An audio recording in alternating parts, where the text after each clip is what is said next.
This coming Monday, elementary school students across the district are set to return to school full-time, followed by the older students in the weeks to follow. There have been a few changes to the requirements for the students that will be going back to school full-time. For those changes and a full return to school timeline, we go to Dr. Thompson. Yeah, so with the first group to come back are the elementary students, which are going to come back on Monday. That will be full day, 5 days a week, starting on Monday, the 5th of April. There are a couple changes that people need to be aware of, and this is kind of universal, but first around masking. First of all, we are no longer going to be allowing gaiters, and we are going to be encouraging people to double mask. Part of that is we're going from 6 feet to as close to as 3 feet. Hopefully we'll remain a little further than 3 feet, but closer together we're tightening up a little bit with our masks. The other thing is that we are going to be ending most of the half-day professional days that we've had throughout this year, and that was for collaboration and coordination. But we do need to keep 3 half-days. If you'll remember, we had to take all of the professional time that we had scheduled, and we kind of moved them all to Wednesday, so we basically have 3 dates. The first is Wednesday, the 15th of April, and that is a half-day for all schools. The second one is the 12th of May, and that is a half-day for all schools.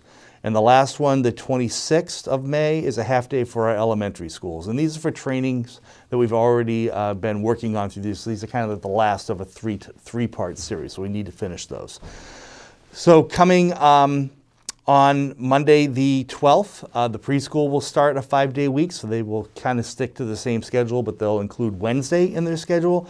And we are planning to bring back the seniors at the high school.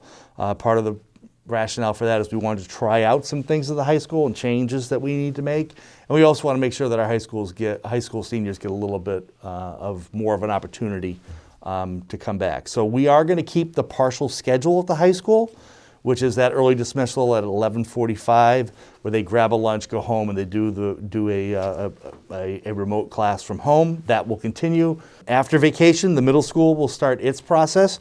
They're going to transition with Monday, half of the kids coming in and practicing some new routines, and Tuesday, some of the kids coming in, and then Wednesday, the entire middle school will be back in person again. That is 5 days a week. And then on Tuesday of that week, the 27th of April, we're going to bring grades 9, 10, and 11 back at the high school. Again, it will still be that partial schedule at this point. We do not have a date from the Department of Elementary and Secondary Education as to when high schools need to come back full-time.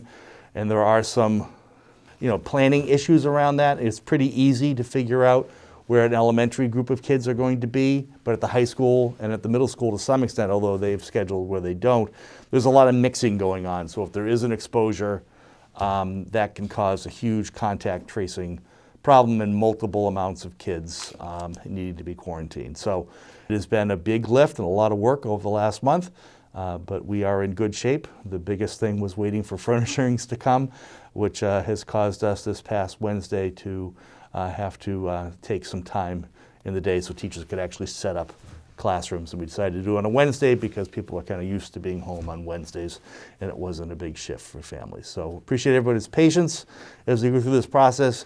It probably will not be absolutely perfect in the beginning, and part of that is, just to give you an extent, in normal times, we spend an entire summer getting ready to reshift and reallocate all of our resources. Now we're in the midst of trying to do our full-time job, which is teaching and learning, as well as try to do a shift in the middle of the year. So there will be some bumps along the way. We appreciate your patience and understanding as we work through them, and we'll continue to try to get better.